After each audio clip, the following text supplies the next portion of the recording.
Good morning, everyone, and thank you, Ian.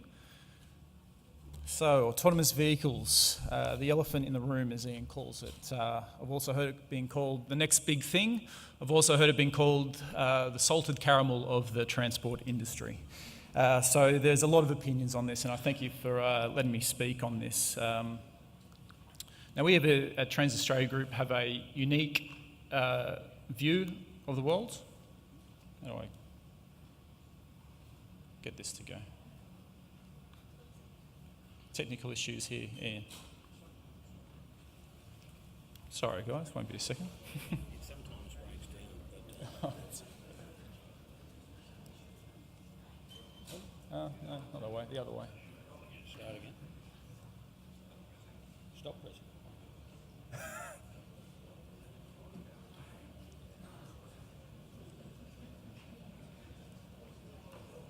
Need an autonomous slide organiser, I think.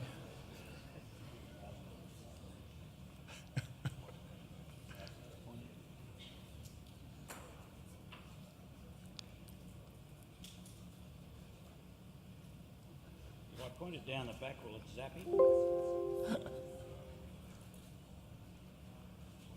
Just talk on that, I think. All right, we'll do this without slides. We'll do it the old-fashioned way. Okay, this should be interesting.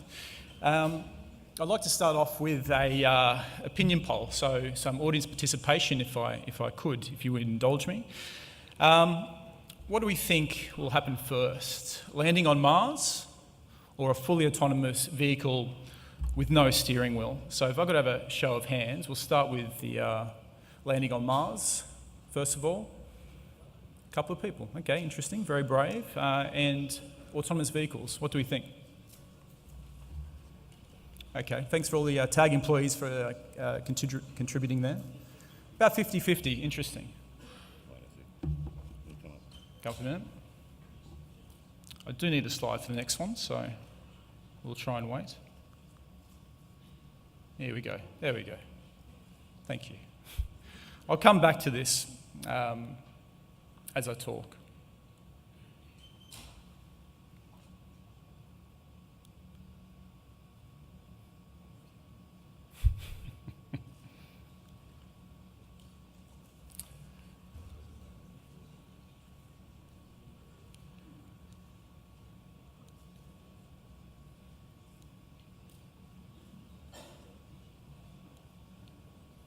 Maybe I only have one slide.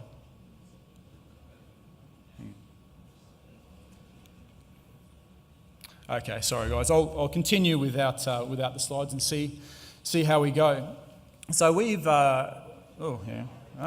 far. Okay, now we're cooking. So Trans Australia Group has announced that we have teamed up with EasyMole in exclusive operations in Australia. So those who don't know EasyMole, they're a French tech company. They were founded in 2014, and they're predominantly an autonomous software provider. So they're agnostic to any technology. If you want to put the software in your car, you can ask them, they'll probably do it. But they do have a PT vehicle, which is illustrated here. It's a 15-seater vehicle, electric, fully autonomous. And there are going to be 2 trials in South Australia, which TAG will be the operator of, starting in December. So you might ask, what does an operator have to do with an autonomous vehicle? It sounds like a pretty easy gig, but there is some technicalities. So this is a fully autonomous vehicle. It does have a steering wheel, actually has a joystick, and we don't have a driver. As Michael alluded to, we actually have what's called a chaperone.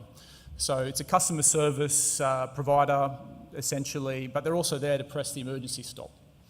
So not fully autonomous yet. There is one trial that EasyMole is running in Toulouse, where the regulations allow, where they do have a fully autonomous vehicle. So this trial will actually be in mixed traffic, and utilising existing bus stops, so mixing in with existing PT.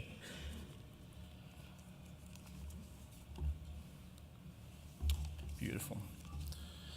Just a little bit about this vehicle. It's a really impressive bit of kit. It has 4 cameras, it has 12 LiDAR sensors. So a LiDAR sensor, if you're not aware, is essentially a laser and a sensor. It shoots out a laser at objects, it comes back, it measures the time between shooting off the laser, speed of light divided by how long it took, and you get the distance. It has 12 of these. They're 3 independent systems from 3 different manufacturers. It also has 3 different braking systems, including a fail-safe. If all the power drops off, it will stop. And its top speed we're operating it at is 17 kilometres an hour. So EasyMole has been around since 2015. These safety systems have led to some pretty impressive performance statistics. No accidents in over 120,000 kilometres. Australia is just the next country in an extensive list of projects across the globe. There's been differing applications. You see them in universities quite often, also as last mile, first mile solutions for public transport.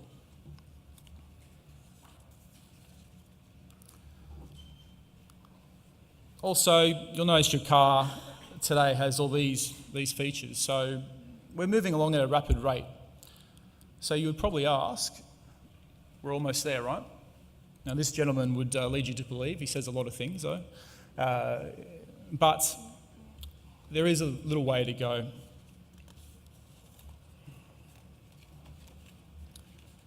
So as I mentioned, Mr. Musk once stated last year on Twitter, as usual, that Tesla's self-driving technology would evolve from the current autopilot in 3 months, maybe 6. You can see what other people in his industry think of his comment there. This graph on the side here is quite interesting as well. It measures the amount of engagement, so where a driver had to take control of the wheel for every mile driven. And you can see the performance at this stage is not that impressive. There's one exception to that, Waymo, that has over 6,000 kilometres before an engagement. Of course, you need it to be as close to 0 as possible. As high as possible if this is going to be mass adoption of this. Interesting point about Waymo, you can look it up. They're actually offering their software for free. They're opening up to open source. So if you feel you've got a long trip back on the plane today, you can have a crack at starting up your own autonomous vehicle software system.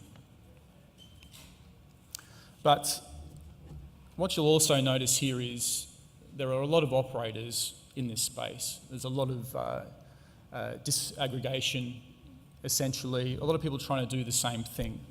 And that's quite typical when you've got a new technology, and that's illustrated by the next slide. It's called the hype cycle for emerging technologies. So essentially, this is a graph of the expectations as technologies age and mature. And right at the moment, you'll see autonomous vehicles up there, right at the top, a lot of hype, a lot of expectations, very high-profile successes, very high-profile failures. Also interesting with these hype cycles are, look how it thins out as you go on. A lot of these technologies drop off. In fact, the one at the furthest end there, if you can read, is virtual reality. I'm not sure if anyone in the room remembers a movie called The Lawnmower Man. It's one of those movies that's so bad it's good. Basically, when this was in its infancy, when it was at the top of that hype cycle, this movie came out. That was 1992, so that's 26 years ago now. So these things have a tendency to move slowly, a lot slower than what people expect. And what is the reason for this? Why do technologies tend to have a lot of hype around them? The answer for that is unicorns. Now, a unicorn is a private tech company that is valued over $1 billion.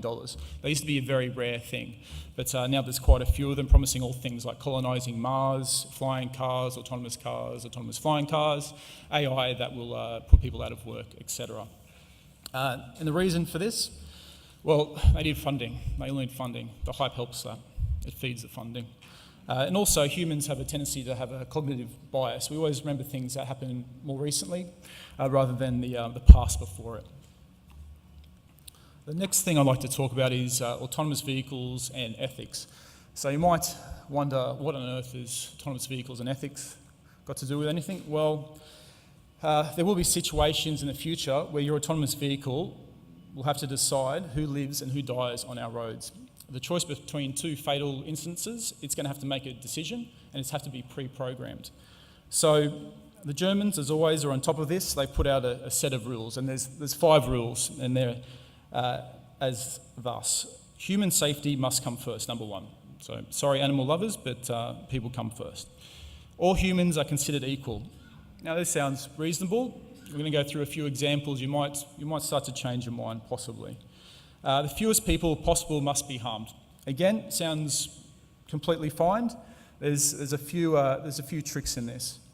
Companies are liable. It's fair enough. Companies must be transparent. That's fair enough also. So this is actually a modern interpretation of what's called the trolley problem by philosophers Philippa Foot and Judith Thomson. It's an age-old problem. You can tell it's old because they're using the term trolley instead of light rail from when light rail was cool the first time around. So what this problem illustrates is you have 5 people on a track. Train's coming towards them, it's going to hit them, they're going to die. There's a lever that you can pull, which will turn that track off to another person and kill 1 person instead of 5. And the question is that the best thing to do? So initially, most people, and I was one of them, think, yeah, of course, you're saving 5 people, you're only killing 1. But the trick in this is you're deciding to kill somebody, essentially. So it's a bit of a conundrum. Like I said, it's been around for 100 years. There's no right answer for it. That's what makes art degrees so interesting. I'll go through a few examples, though, just to bring this home. So here's a simple one to get started. You can do this. This is a quiz that's on the ABC. Look up autonomous vehicles and ethics, and you'll see this come up. So you're approaching a pedestrian crossing. The autonomous system is working, but the brakes fail. A car crash is unavoidable. So this car, based on the German rules, will basically crash, hurting the occupants of the car, because you guys left less people. There's 3 out there, there's only yourself in the car. Do you agree with this decision? So I've done this quiz, you get the results at the end of it. 83% of people say yes, that's fine. Now what it doesn't say here is the question is, would you buy a car that makes that decision for you? I think that's probably the more poignant question. Next one gets a bit trickier. You're approaching roadworks, your child is in the car. Pedestrians walk into the free lane without looking, so they're at fault, essentially. With no time to brake, the car programmed to harm the fewest people would hit the roadworks, so injuring yourself and your child. What would you do in this situation? The results of this survey say 43% yes. So again, it starts to get a little bit murky. Those 5 rules are starting to look a bit iffy. The final one, another difficult one. 3 jaywalkers walk across. There's someone sitting by themselves at a bus stop, no less, an avid public transport user that we're going to knock off because of these jaywalkers. Do we agree with the murder of the public transport enthusiast here? 31% of people say yes to this one. They're interesting questions. Like I said, there's no right or wrong answer, but it's something that has to be grappled with before we see full adoption of autonomous vehicles. But perhaps we're overthinking this.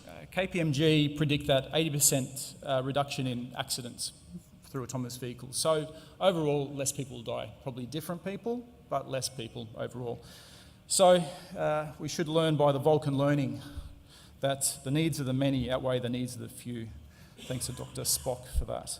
But the question remains, will you buy a car that you know in certain situations will choose to kill you? That's a question that needs to be asked.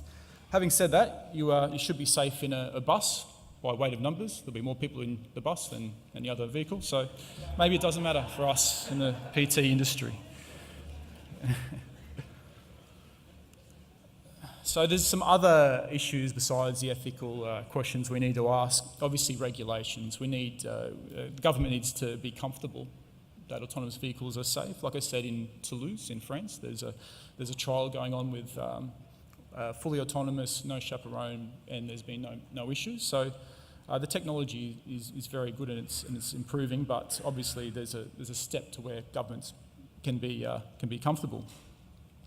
The next one's a tricky one. Everyone remembers buying their first bomb, $500 or whatever from Monaro. Are you going to be able to do that in the future? These technologies are very, very expensive. The sensors are expensive.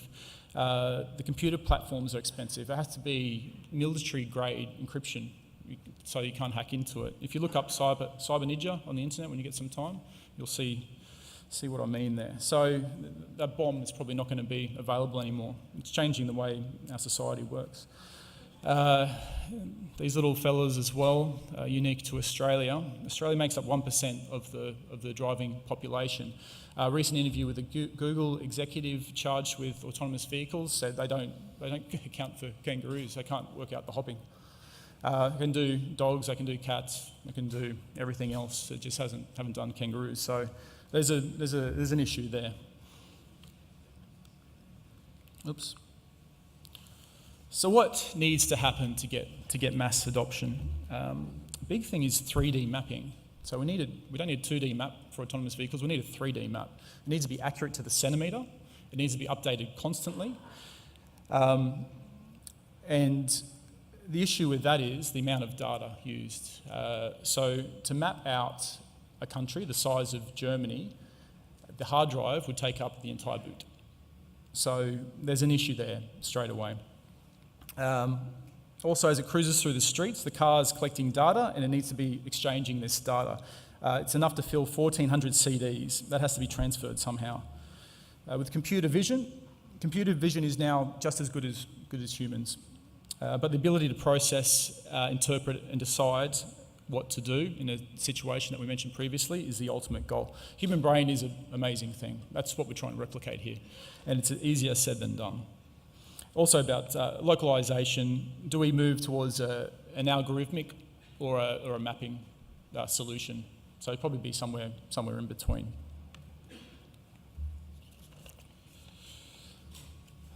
So move on to how will autonomy be introduced? And the key thing is that the safety features must be proven to be more safe than a human. That's the ultimate goal. Over time, it's likely that the list of driver assistant aids will grow to the point where the car can only take over in certain situations. They call that level 4 autonomous vehicles. And there'll be gradual adoption on segments of the road that are mapped, and autonomous systems deemed more reliable than humans. That's the goal. For public transport, due to limitations and all the ethical complications and whatnot, we are far down the road. So there's no immediate change that's going to happen in our industry due to this technology. Bus drivers will still have a role for the foreseeable future, but we can't put our head in the sand. This is coming. It is coming sometime. People say 10, 20, 30 years, but it is coming. The transition from driver to oversight customer service role will be a gradual one, and then eventually they'll pull back from driving situations. Going back to the EasyMile trial as well, we have controllers set up in a control room taking on 24-hour,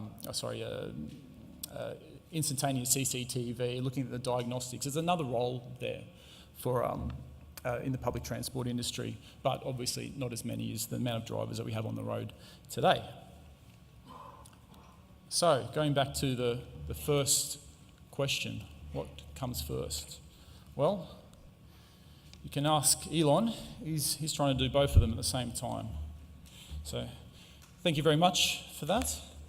And if you catch me around, I'll be happy to answer any questions about our Playford trials. Thanks.